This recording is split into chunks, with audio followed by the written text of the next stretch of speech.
So hello guys, இன்னைக்கு welcome to class. First video கிளாஸ்ல இன்னைக்கு நம்ம வந்து பார்க்க போற ஃபர்ஸ்ட் செஷன் வந்து பார்த்தீங்கன்னா புக்கோட first chapter partnership form. Partnership form பத்தி நம்ம தெரிஞ்சுக்க வேண்டியது ரொம்ப இம்பார்ட்டன்ட். பார்ட்னர்ஷிப் ஃபார்ம்ல இன்ட்ரடக்ஷன் பார்ட் நம்ம இப்போ பார்க்க போறோம் இன்னைக்கு. பார்ட்னர்ஷிப் ஃபார்ம்னா என்ன, அதை எப்படி ஃபார்ம் பண்றது, அதில் யார் யார் இருப்பா, எத்தனை பேர் இருக்கலாம், மினிமம் எத்தனை பேர், மேக்ஸிமம் எத்தனை பேர், அதை எப்படி லீகலாக ஃபார்ம் பண்றது, அதுக்கு என்ன அக்ரிமெண்ட் போடணும், அதில் என்னென்ன ரெஸ்ட்ரிக்ஷன்ஸ்லாம் இருக்கு, என்னென்ன பண்ணலாம் என்னென்ன பண்ணக்கூடாது, எல்லா கேள்விகளுக்கான பதிலும் நான் இப்போ உங்களுக்கு கொடுக்க போறேன். வாங்க வீடியோக்குள்ள போகலாம். ஸோ ஒரு பார்ட்னர்ஷிப் ஃபார்ம் அப்படின்னு எடுத்துக்கிட்டீங்கன்னா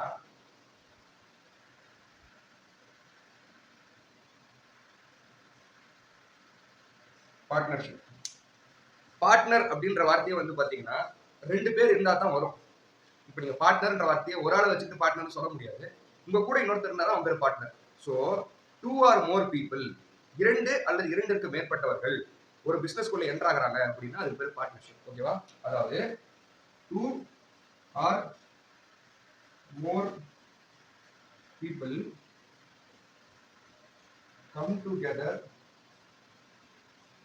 okay, with a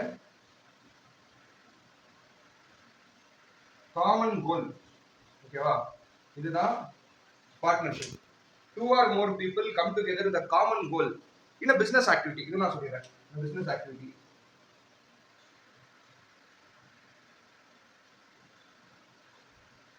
is called partnership. இதுதான் இது. ஓகேவா? இப்போ 2 or more people சொல்லிட்டீங்க.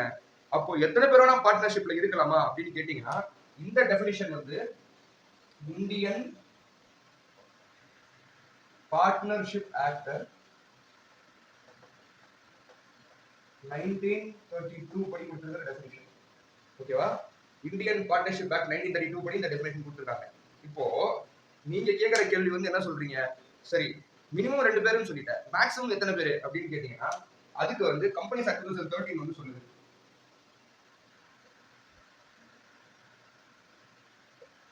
ஓகேவா?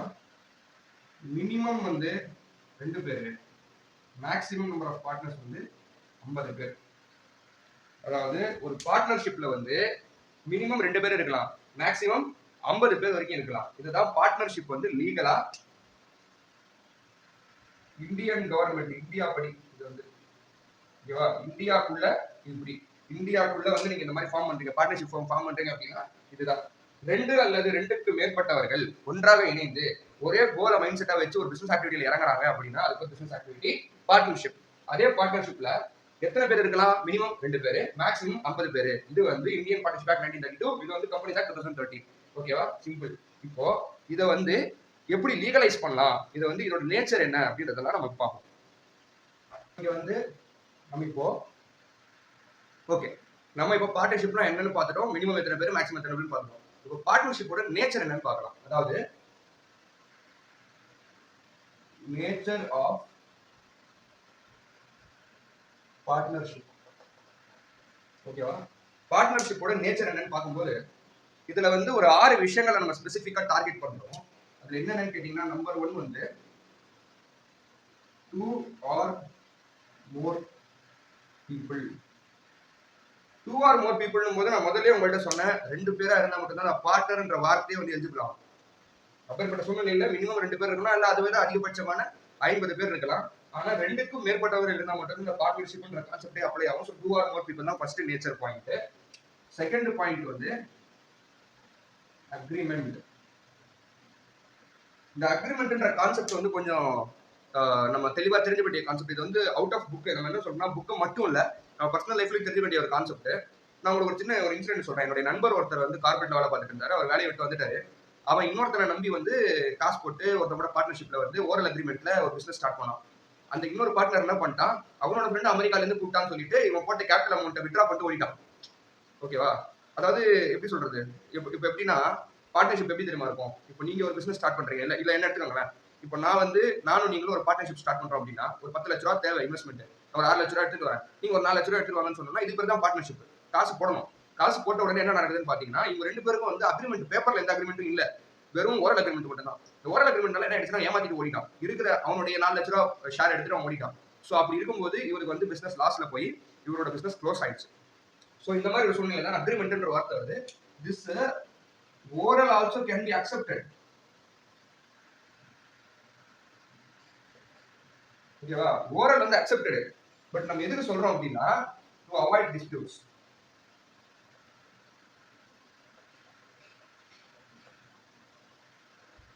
வந்து ரிட்டன் அக்ரிமெண்ட். ஓகேவா? இப்போ என்னன்னா அக்ரிமெண்ட் வந்து ஓரளவு கூட போட்டுக்கலாம். இப்போ வந்து நிறைய பேர் ஃப்ரெண்ட்ஸா இருக்கிறவங்க நிறைய பேர் பார்ட்னர்ஷிப்ல போகும்போது எதுக்கு மச்சான் நமக்கு அக்ரிமெண்ட்ன்ற மாதிரி இருக்கலாம். அவ்வளவு ட்ரஸ்ட் வர்த்தியா இருந்தா நீங்க பண்ணுங்க. பட் பிசினஸ் பொறுத்த வரைக்கும் நம்ப முடியாது. காசு இன்வால்வ் இருக்கு. யாரோட போனா ஏமாத்தலாம். அதனால இந்த டிஸ்பியூட்ஸ்லாம் அவாய்ட் பண்றதுக்காக தான் ரிட்டன் அக்ரிமெண்ட் எப்பவுமே நல்லது. அந்த ரிட்டன் அக்ரிமெண்ட் இருக்கும்போது என்ன நடக்கும்னு பாத்தீங்கன்னா if suppose someone is trying to cheat you அப்படின்ற பட்சத்துல நீங்க வந்து அவங்க மேல சியூ பண்ணலாம். அதாவது வந்து அவங்க மேல கேஸ் ஃபைல் பண்ணலாம். அவங்க மேல வந்து சார்ஜஸ் ஃபைல் பண்ணலாம். அதுக்காக தான். ஸோ அக்ரிமெண்ட் வந்து நடக்குது. ஓகேவா? தேர்ட் ஒன் வந்து மியூச்சுவல் அக்செப்டன்ஸ். இங்க வந்து ரெண்டு பேருக்கு மேற்பட்டவர்கள் இன்வால்வ் ஆயிருக்கிறதுனால இந்த சைட்ல இருக்கிறவங்களுக்கு அக்செப்டபிளா இருக்கணும், அந்த சைட்ல இருக்கிறவங்க அக்செப்டபிளா இருக்கணும். ரெண்டு பேரும் வந்து with mutual acceptance, mutual understanding ரெண்டு பேரும் ஒரு பார்ட்னர்ஷிப் உள்ள போகணும். இது வந்து ரிலேஷன்ஷிப் மாதிரி தான். ரெண்டு பேருமே வந்து புரிஞ்சுக்கிட்டு ரெண்டு பேருமே அக்செப்ட் பண்ணிட்டு போகணும். ஸோ வந்து மியூச்சுவல் அக்செப்டன்ஸ்ன்ற கான்செப்ட் அங்க வருது. ஓகேவா? நாலாவது வந்து பிசினஸ். இப்போ ஏன் இந்த பிசினஸ்? ஏன்னா பார்ட்னர்ஷிப்னாலே பிசினஸ் தானே. அப்போ பிசினஸ்ன்ற கான்செப்ட் ஏன் சார் வருது அப்படின்னு கேட்டீங்கன்னா, இப்போ வந்து ஃபார் எக்ஸாம்பிள் நான் சொல்றேன். இப்போ நீங்களும் உங்களோட நண்பரும் சேர்ந்து ஒரு லேண்ட் ஒன்று வாங்குறீங்கன்னு வச்சுக்கோங்க. ஒரு காம்ப்ளெக்ஸ் கட்டுறதுக்கோ வீடு கட்டுறதுக்கோ வாங்குறீங்கன்னு வச்சுக்கோங்க. இப்போ அந்த லேண்டை வாங்கும்போது நீங்க 50% உங்க ஃப்ரெண்ட் ஒரு 50% போட்டு வாங்குறாங்க அப்படின்னா அது ரெசிடென்ஷியல் பிளாட்டா இருக்கு அப்படின்னா அந்த இடத்த வாங்கி போட்டு நீங்க வீடு கட்டிங்கன்னா பிசினஸ் ஆக்டிவிட்டியே கிடையாது. அப்ப அது வந்து பார்ட்னர்ஷிப் கீழே வராது. புரியுதா? பார்ட்னர்ஷிப்ன்றது ஆஸ் பர் கம்பெனிஸ் ஆக்ட் 2013 என்ன சொல்றாங்கன்னு கேட்டீங்கன்னா when there is a business activity, common goal வந்து கம்ப்ளீட்டா பிசினஸ் ஆக்டிவிட்டி தான். நீங்க கம்பெனி ஆக்ட் 2013 எடுத்தீங்கன்னா it speaks about completely business activity தான். நீங்க ரெண்டு பேரும் சேர்ந்து ஒரு ரெசிடென்ஷியல் பிளாட் வாங்கினாலோ இல்ல ஒரு வீடு வாங்கினா காம்ப்ளெக்ஸ் வாங்கினா கணக்கு கிடையாது. அதுல பிசினஸ் நடந்ததா அதுதான் விஷயம். அப்பதான் அந்த பார்ட்னர்ஷிப் ஃபர்ம்ன்றதை நம்ம வந்து சொல்ல முடியும். ஃபர்ம் நம்ம சொல்றோம். எப்பவுமே நல்லா ஞாபகம் இருக்கு. பார்ட்னர்ஷிப் ஃபர்ம் அப்படின்னா ஃபர்ம்னா வந்து கம்பெனி கணக்கு. இந்த கம்பெனி கணக்கு எப்போ வரும்? when you are making profits, when you are doing business பண்ணா தான் ப்ராஃபிட்ஸ் வரும். So at that time only you will get this word called firm. So partnership ஃபர்ம்ன்றதுக்கு பிசினஸ் வேணும். ஃபிஃப்த் ஒன் வந்து ஷேரிங் ஆஃப் ப்ராஃபிட்ஸ். இப்போ ரெண்டு பேர் வந்து வந்துட்டாங்க, 2-3 பேர் வந்து வந்துட்டாங்க. அவங்க ஒரு அக்ரிமெண்ட் போட்டாங்க, மியூச்சுவலா அக்செப்டடா இருக்காங்க. ஒரு பிசினஸ் ஒன்று பண்றாங்க. பிசினஸ் பண்றாங்கன்னா ப்ராஃபிட் வரும்ல. அந்த வர்ற ப்ராஃபிட்டை வந்து அவங்க ஷேர் பண்ணிக்கணும். அண்ட் இட் ஷுட் பி இது என்னன்னா இது வந்து எப்படி சொல்றது, ஒரு நியாயமா இருக்கணும்.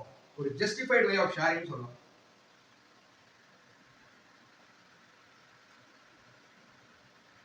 ஜஸ்டிஃபைட் வே ஆஃப் ஷேரிங் இருக்கணும். ஓகேவா? இதுக்கு வந்து ஒரு கிளாரிட்டி ஆஃப் தாட் இருக்கணும். இவங்க ரெண்டு பேரும் வந்து மியூச்சுவலா அக்ரிமெண்ட் போடும்போது எவ்வளவு ப்ராஃபிட் எவ்வளவு லாஸ் எப்படி பேர் பண்றதுன்றத அவங்க பேசிக்கணும். சரியா? இதுல மிக முக்கியமான 6வது பாயிண்ட் லயபிலிட்டி ஆஃப் பார்ட்னர்ஸ்.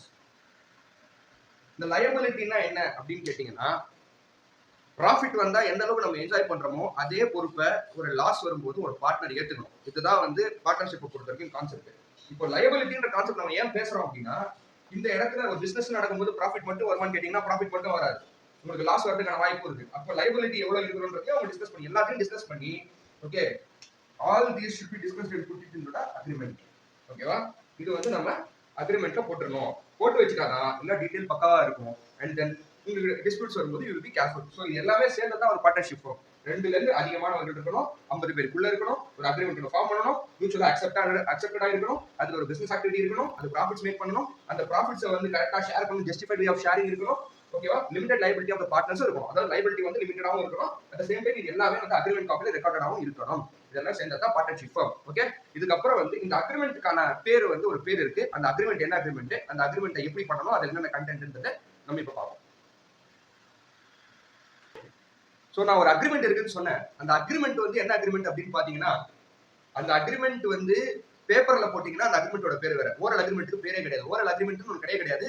அது மியூச்சுவல் அண்டர்ஸ்டாண்டிங் மட்டும் தான். நீ இவ்வளவு எடுத்துக்க மச்சான், இவ்வளவு எடுத்துக்கிறேன் அப்படின்னு சொல்லிட்டு அண்டர்ஸ்டாண்டிங் மட்டும் தான். பட் அகைன் நான் என்ன சொல்றேன்னா ஓரலா பாத்தீங்கன்னா உங்களுக்கு வந்து லீகல் ஹெல்ப் வந்து கிடைக்காது. இந்த சம்திங் கால் சீட்டிங், யாரும் உங்களை ஏமாத்திட்டாங்க, கூட நம்ம முதுகுல ஊத்திட்டான் அப்படின்னா உங்களுக்கு அந்த ஹெல்ப் கிடைக்காது. அந்த மாதிரி நேரங்கள்ல whenever you are entering into a business activity like partnership, one document is very very crucial which is called the partnership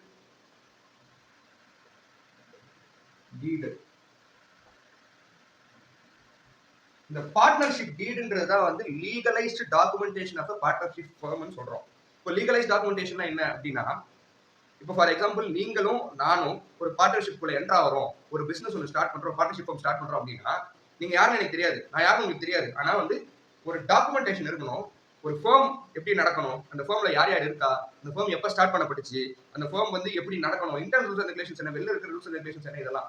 ஒரு பிரைவேட் கம்பெனி எடுத்துக்கிட்டீங்கன்னு வச்சுக்கோங்களேன், ஒரு பிரைவேட் கம்பெனி எடுத்துக்கிட்டீங்க, ஒரு பப்ளிக் லிஸ்டட் கம்பெனி எடுத்துக்கிட்டீங்க அப்படின்னா, அங்க இருக்கிற கான்ஸ்டியூஷனல் டாக்குமெண்ட்ஸ் சிலது இருக்கும். அது என்னன்னு கேட்டீங்கன்னா, memorandum of association, articles of association, அதெல்லாம் இருக்கும். சர்டிபிகேட் ஆஃப் இன்கார்பரேஷன், இதெல்லாம் செப்பரேட் டாக்குமெண்ட். இது என்னன்னு கேட்டீங்கன்னா, ஒரு சர்டிபிகேட் ஆஃப் இன்கார்பரேஷன் அப்படின்னா கம்பெனி எப்போ வந்து உருவாக்கப்பட்டுச்சு, அதோட டேட், அதோட ரெஜிஸ்டர் அட்ரஸ், அதோட பேரு, அதோட கம்பெனியோட லீகல் நேம், அதுக்கப்புறம் மினிஸ்ட்ரி ஆஃப் கார்பரேட் அஃபேர்ஸோட சேர்மன் வந்து சீல் போட்டு சைன் பண்ணியிருப்பாங்க. அதே சமயத்தில் வந்து மெமராண்டம் ஆஃப் அசோசியேஷன் வந்து இன்டர்னலா வந்து கம்பெனி வந்து எப்படி ரன் பண்ணணும், இன்டர்னல் கான்ஸ்டியூஷன், ஒரு கம்பெனிக்குள்ள ஒரு எம்ப்ளாயியோடைய ரூல்ஸ் அண்ட் ரெகுலேஷன்ஸ் என்ன, ஒரு சேர்மனுடைய ரூல்ஸ் அண்ட் ரெகுலேஷன்ஸ் என்ன, ஒரு டைரக்டர்ஸ்க்கு என்ன பவர் இருக்கு, யார் எக்ஸிகூட்டிவ் டைரக்டர், யார் நான் எக்ஸிகூட்டிவ் டைரக்டர், ஒரு நார்மல் டைரக்டர் டைம் பீரியட் எவ்வளோ, இது எல்லாமே வந்து ரூல்ஸ் அண்ட் ரெகுலேஷன் செட் பண்றது மெமராண்டம் ஆஃப் அசோசியேஷன் சொல்லுவோம். ஆர்டிகல்ஸ் ஆஃப் அசோசியேஷன் எடுத்துக்கிட்டோம் அப்படின்னா, ஒரு கம்பெனி வந்து வெளியில போய் எப்படி வந்து பிஹேவ் பண்ணணும், வெளி உலகத்துக்கு நம்ம என்னென்ன rules and regulations, what is the confidential document, எதை வெளியே கொடுக்கலாம், எது வெளியே கொடுக்க கூடாது, எதெல்லாம் வந்து பப்ளிக் முன்னாடி வைக்கலாம், எதெல்லாம் பப்ளிக் முன்னாடி வைக்க கூடாது அப்படின்னு சொல்லிட்டு தெளிவா டிஸ்கிரைப் பண்றது வந்து ஆர்டிகல்ஸ் ஆஃப் அசோசியேஷன். இந்த மாதிரி பிரைவேட் அண்ட் பப்ளிக் கம்பெனிக்கு வந்து டிஃபரெண்ட் டைப்ஸ் ஆஃப் டாக்குமெண்ட் இருக்கும். ஆனா பார்ட்னர்ஷிப் வந்து இந்த ஒரு டாக்குமெண்ட் மட்டும் தான். இந்த ஒரு டாக்குமெண்ட்லயே you get all this information. So partnership deed, it is a legal agreement between the partners who are entering into a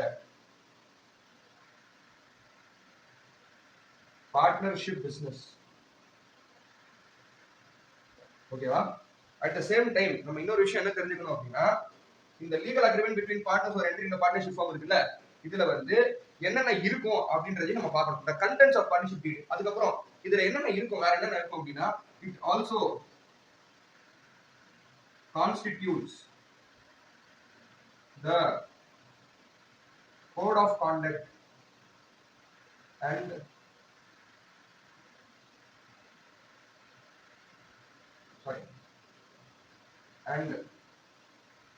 the business activity that the firm is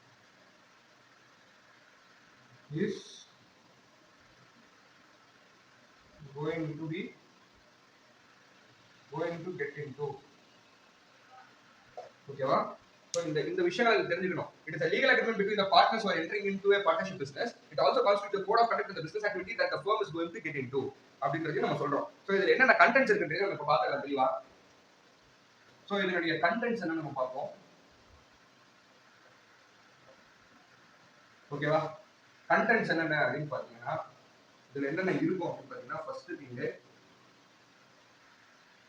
name of the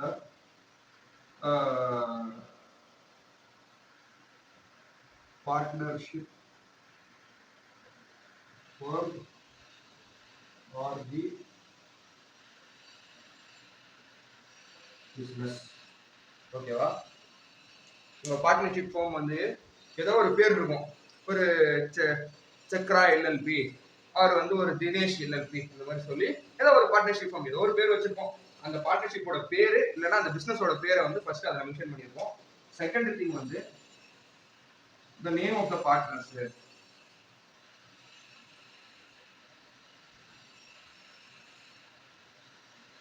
Okay. Third one வந்து date of starting the business. இந்த register address இருக்கும், அதை நான் சொல்லிடுறேன். ஓகேவா? அட்ரஸும் அது இருக்கும், address also பண்ணுறேன். ஓகேவா? So date of starting the business. Fourth ஒன்று வந்து ப்ராஃபிட் ஷேரிங் ரேஷியோ, இதுதான் ரொம்ப ரொம்ப இம்பார்ட்டன்ட். ஓகேவா? அதே சமயத்தில் ஓகே ஃபிஃப்த் ஒன் வந்து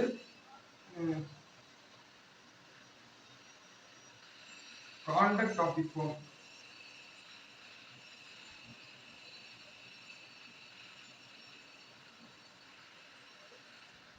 சிக்ஸ்த் ஒன் வந்து பாத்தீங்கன்னா சொல்லிருக்கோம், name of the partnership firm இருக்கா, பார்ட்னர்ஸோட பேர் இருக்கு, date of starting the business இருக்கு, ப்ராஃபிட் ஷேரிங் ரேஷியோ இருக்கு, கோட் ஆஃப் கான்டக்ட் இருக்கு.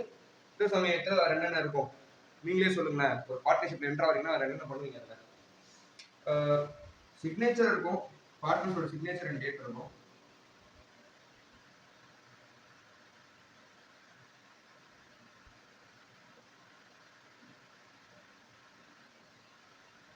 அவ்வளவுதான். ஸோ இவ்வளவுதான் விஷயம், இவ்வளவுதான் இருக்கும், இவ்வளவு இன்ஃபர்மேஷன் வந்து அதில் மென்ஷன் பண்ணியிருக்கோம். அண்ட் இதெல்லாம் வந்து you should get it done by company secretary. ஏன்னா அவங்களுக்கு தான் வந்து அந்த கம்பெனி ஆக்ட் 2013 என்ன சொல்லுதுன்றது அவங்களுக்கு தெரியும். So they will do this. இது எல்லாமே இருக்கிற ஒரு டாக்குமெண்ட் பேர் தான் பார்ட்னர்ஷிப் டீட்.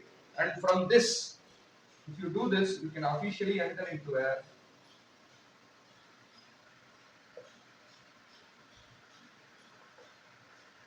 partnership. ஒரு பார்ட்னர்ஷிப்ல என்டர் ஆகணும் அப்படின்னா அஃபிஷியலா இந்த டாக்குமெண்ட் வந்து ரொம்ப ரொம்ப இம்பார்ட்டன்ட். இப்பதான் அது ரொம்ப ரொம்ப கொண்டு வந்துட்டாங்க. ஓகே, இதை வந்து கவர்ன் பண்றது யாருன்னு பாத்தீங்கன்னா governed by MCA, Ministry of Corporate Affairs, Government of India. ஓகேவா, இதுதான் கவர்ன் பண்ணுது. ஸோ பார்ட்னர்ஷிப் டீடு அதோட கண்டென்ட்ஸ் சொல்லியாச்சு, பார்ட்னர்ஷிப் டீடுனா என்னன்னு சொல்லியாச்சு, அஃபிஷியலி என்ட்ரிங் இந்த பார்ட்னர்ஷிப் வந்து இது ரொம்ப important. Ministry of corporate affairs தான் கவர்ன் பண்றாங்கன்னு சொல்லியாச்சு. பார்ட்னர்ஷிப் டீடு வந்து எதுக்கு வேணும் அப்படின்னு கேட்டீங்கன்னா, இப்போ நான் உங்களுக்கு ஒரு கதை சொன்னேன். ஒருத்தர் வந்து ஓரளா அக்ரிமெண்ட் போட்டு ஒரு பிசினஸ் ஸ்டார்ட் பண்ணா அவர் இன்னொருத்தர் நம்பி, ஆனா அவன் வந்து என்ன பண்ணா ஏமாத்திட்டு அவனோட ஷேர் ஆஃப் அமௌண்ட் எடுத்துட்டு ஓடிட்டான். அப்படின்ற பட்சத்துல இப்போ ஓரல் அக்ரிமெண்ட் தான், பேப்பர்ல ஆன் பேப்பர் எதுவுமே இல்லை, அந்த இன்னொரு பார்ட்னர் சைனும் பண்ணல. அப்படின்ற பட்சத்துல நீங்க என்னென்ன கேஸ் ஃபைல் பண்ணீங்க அவங்க மேல? ஒண்ணுமே ஆதாரமே இல்லையே. So it acts as evidence for being in a partnership. ஒரு 2 பார்ட்னர்ஸ் இருக்காங்க அப்படின்னா அவங்க 2 பேரும் பார்ட்னர்ஷிப்ல இருந்திருக்காங்க, அவங்க 2 பேரும் மியூச்சுவலான அக்செப்டன்ஸ்ல இருந்திருக்காங்க, அவங்க 2 பேரும் இந்த டீல்ல சைன் பண்ணிருக்காங்க. the other partner knows very well that he is in a partnership and he cannot abscond பண்ண முடியாது. அதே சமயத்துல அவனை அரெஸ்ட் பண்ணி உள்ளேயும் கொண்டு போலாம். ஐ மீன் அரெஸ்ட்ன்றது அப்படி கிடையாது, நான் சொல்றது வந்து he can be put to the charges in the court. ஓகேவா, அவன் மேல கேஸ் ஃபைல் பண்ணி அவனை வந்து லீகலா அட்டாக் பண்ண முடியும். ஓகேவா, we can get our justice. So இதுக்கு வந்து பார்ட்னர்ஷிப் டீடு ரொம்ப ரொம்ப இம்பார்ட்டன்ட். ஸோ காப்பி பண்ணோம்னா போர்டை வந்து வீடியோ ஸ்டாப் பண்ணிட்டு காப்பி பண்ணிக்கோங்க. நம்ம நெக்ஸ்ட் டாபிக் போகலாம். ஸோ இப்போ நம்ம பார்த்தது வந்து பார்ட்னர்ஷிப் ஃபார்ம் எப்படி ஃபார்ம் பண்ணணும், பார்ட்னர்ஷிப் ஃபார்ம்ல என்னென்னலாம் இருக்கு, நேச்சர் என்ன, அதுக்கப்புறம் பார்ட்னர்ஷிப் டீடுனா என்ன, அதுல இருக்கிற கண்டென்ட்ஸ் இதெல்லாம் நம்ம பார்த்துருக்கோம். நான் பார்ட்னர்ஷிப் டீட்ல இருக்கிற கண்டென்ட் வந்து ரொம்ப சுருக்கி நீட்டா கொடுத்துருக்கேன். நீங்க எழுதும்போது எலாபரேட்டா எழுதுங்க, ஏன்னா அப்பதான் உங்களுக்கு மார்க்ஸ் வரும். ஓகே, இப்போ நம்ம வந்து பார்க்க போற விஷயம் என்னன்னு பாத்தீங்கன்னா ப்ரொவிஷன்ஸ். பார்ட்னர்ஷிப் ஆக்ட்ல இருக்கக்கூடிய ப்ரொவிஷன்ஸ், பார்ட்னர்ஷிப் ஆக்ட் ப்ரொவிஷன்ஸ் பத்தி என்ன சொல்லுது அப்படின்றத பார்க்கலாம். Provisions of Partnership Act. ஓகேவா, ஸோ ஒரு பார்ட்னர்ஷிப்ல என்னென்ன ப்ரொவிஷன்ஸ்லாம் இருக்குன்றத பார்க்கணும். ப்ரொவிஷன்ஸ்னா என்ன அப்படின்னா, ஒரு சில விஷயங்கள் வந்து நமக்கான ரைட்டு நம்ம நினைச்சுக்கிட்டே இருப்போம், ஆனா அதெல்லாம் கிடையாது. அது சட்டப்படி வேற விஷயமா இருக்கும். அது என்னன்றதை நம்ம இப்போ பார்ப்போம். சரியா, ஃபர்ஸ்ட் விஷயம் வந்து ப்ராஃபிட் ஷேரிங். இந்த ப்ராஃபிட் ஷேரிங்கை பொறுத்த வரைக்கும் என்ன விஷயம்னு கேட்டீங்கன்னா, இந்த ப்ரொவிஷன் என்ன சொல்லுதுன்னா, இப் சப்போஸ் இந்த டீட் டாக்குமெண்ட்ல வந்து ப்ராஃபிட் ஷேரிங் பத்தி எங்கேயுமே மென்ஷன் பண்ணுன்னு வச்சுக்கோங்களேன். இப்போ நம்ம ஒரு பார்ட்னர்ஷிப் டீடுக்குள்ள என்ட்ரு ஆகிறோம், நீங்களும் நானும் ஒரு பிசினஸ்க்குள்ள என்ட்ரு ஆகும்போது பார்ட்னர்ஷிப் டீடுக்குள்ள நம்ம பார்ட்னர்ஷிப்ல எவ்வளவு ப்ராஃபிட் ஷேர் பண்ண போறோம் அப்படின்றத நம்ம டிஸ்க்ளோஸே பண்ணல. அப்படின்ற பட்சத்துல the profits should be shared equally among all the partners அப்படின்னு சொல்றாங்க. ஓகேவா, in case where profit sharing ratio, நான் PSR ல போட்டுறேன். ஓகேவா, profit sharing ratio is not mentioned in the deed then the profits should be shared equally among all the partners.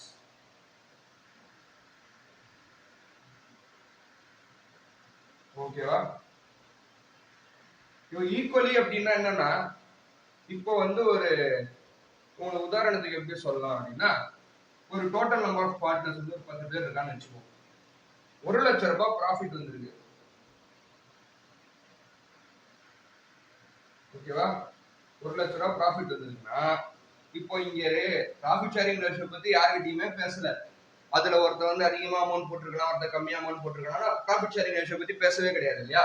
So equally among all the partners போது இந்த 1,00,000 ரூபாயை வந்து 10 பேருக்கும் பிரிச்சு 10,000 ரூபாய் ஒரு ஆளுக்கு ப்ராஃபிட்ன்றதுக்கு கொடுக்கணும் ஈச். இதுதான் வந்து first provision. Profit sharing in case where PSR is not mentioned, profit sharing ratio is not mentioned in the deed, then the profit should be shared equally among all the partners. இதுக்கான example இதுதான். 10 பேர் இருக்கா, 1,00,000 ரூபாய் profit வந்திருக்குன்னா அந்த 1,00,000 ரூபாயை 10 பேருக்கு பிரிச்சு 10,000 ரூபாய் ஒரு ஒருத்தருக்கு கொடுக்கிறது தான் first concept, first provision. Copy பண்றதுன்னா பாஸ் பண்ணிட்டு காப்பி பண்ணிக்கோங்க. இது ரொம்ப ரொம்ப இம்பார்ட்டன்ட். ஒரு 4 மார்க் क्वेश्चन இந்த மாதிரி வரதுக்கான வாய்ப்பு இருக்கு. இப்போ செகண்ட் ப்ரொவிஷன் பத்தி பார்ப்போம். செகண்ட் ப்ரொவிஷன் என்ன சொல்லுதுன்னு பாத்தீங்கன்னா, interest on capital.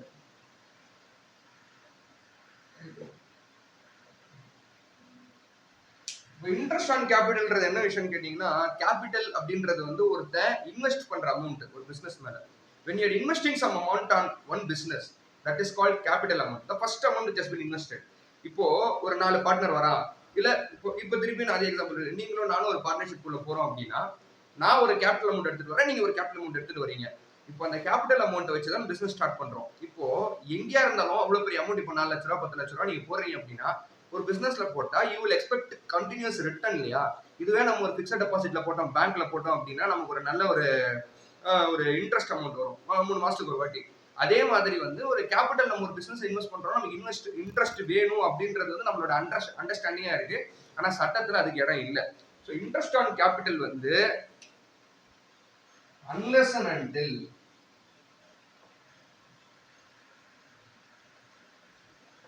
it's mentioned in the deed,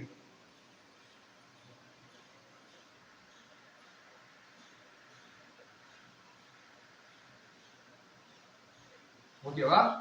unless and until it is mentioned in the deed, no partner has the right to claim on interest on capital, claim for interest on capital. ஓகேவா? இது second provision அப்படியே pass பண்ணி copy பண்ணிக்கோங்க.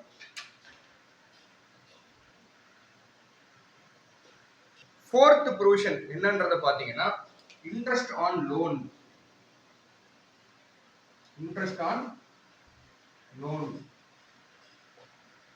நம்ம கூட இருக்கிற partners கிட்டே நம்ம ஒரு சில நேரத்துல லோன் வாங்க வேண்டிய சூழ்நிலை ஏற்படும் பிசினஸ்ல. அந்த மாதிரி சூழ்நிலையில லோன் எடுத்தோம் அப்படின்னா, இப்போ பார்ட்னர்ஷிப் டீட்ல வந்து அந்த லோனோட இன்ட்ரெஸ்ட் பர்சன்டேஜ் வந்து மென்ஷன் பண்ணலன்னு வச்சுக்கோ. இப்போ நம்ம 2 பேரும் பார்ட்னர்ஷிப் உள்ள போறோம் அப்படின்னா, நான் வந்து ஒரு லோன் அமௌண்ட்டை தரேன், உனக்கு நான் கடனா தரேன், பிசினஸ்க்கு ஒரு கடன் தரேன், பிசினஸோட ரன் பண்றதுக்கு நான் கடனா ஒரு அமௌண்ட் தரேன் அப்படின்னா, அதான் என்னோட கேபிட்டல் எக்ஸ்பெண்டிச்சரை தாண்டி நான் ஒரு அமௌண்ட்டை கடனா தரேன்ற பட்சத்துல காமனா இன்ட்ரெஸ்ட் ரேட்னு ஒன்று இருக்கு, அதை நீங்க பே பண்ணி தான் ஆகணும். டீட்ல மென்ஷன் பண்ணாலும் பண்ணாட்டி, even if it is not mentioned in the deed,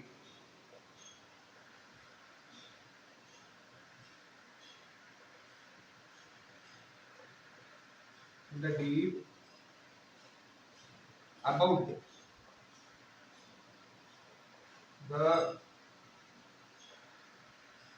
interest on loan, then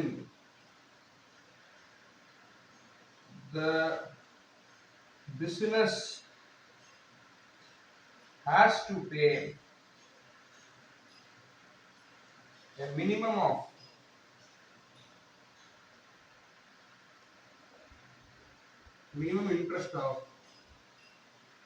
6% per annum. ஓகேவா? for the loan. Minimum interest 6% per annum. இதுவே அந்த டி டாக்குமெண்ட்ல வந்து பர்சன்டேஜ் மென்ஷன் பண்ணியிருந்தாங்க, ஒரு 10% 12% மென்ஷன் பண்ணியிருந்தாங்கன்னா அந்த டாக்குமெண்ட்ல மென்ஷன் பண்ணியிருக்கிற மாதிரி நம்ம எடுத்து பே பண்ணிக்கலாம். பட் டாக்குமெண்ட்ல மென்ஷன் பண்ணலன்ற பட்சத்தில் 6% மினிமம் பே பண்ணணும். Minimum interest of 6% per annum definitely must to be paid. போர்டை பாஸ் பண்ணி கால் பண்ணிக்கோ.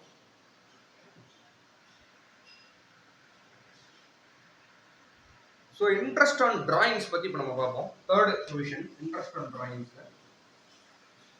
இன்ட்ரெஸ்ட் ஆன் டிராயிங்ஸ்னா என்ன அப்படின்னு பாத்தீங்கன்னா, ஒரு நபர் இப்போ 2 பேர் ஒரு பார்ட்னர்ஷிப்ல இருக்காங்க அப்படின்னா, ஒரு பார்ட்னர் வந்து பிசினஸ்ல இருந்து ஒரு அமௌண்ட் வித்ட்ரா பண்றாங்க, ஒரு டிராயிங் பண்றாங்க அப்படின்னா, இன்னொரு பார்ட்னருக்கு ஒரு இன்ட்ரெஸ்ட் ஒன்று பே பண்ணணும் அப்படின்ற மாதிரி ஒரு எழுதப்படாத சட்டம் ஒன்று இருக்கு. அதே சட்டம் தான் இங்கேயும். என்ன சட்டம்? Unless and until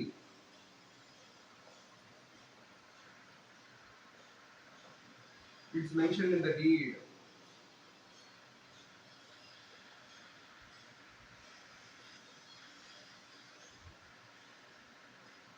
Okay, no partner can claim for interest on drawings.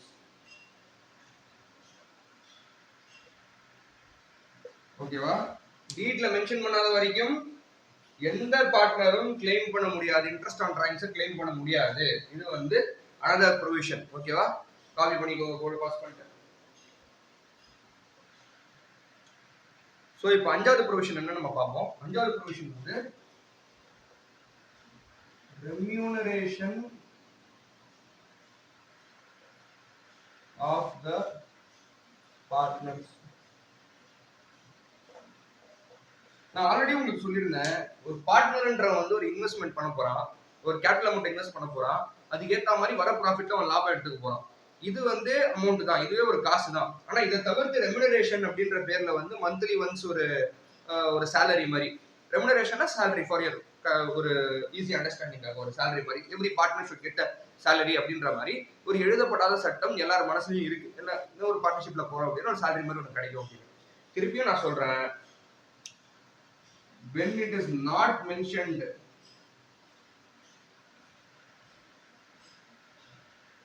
ஓகேவா in the deed, no remuneration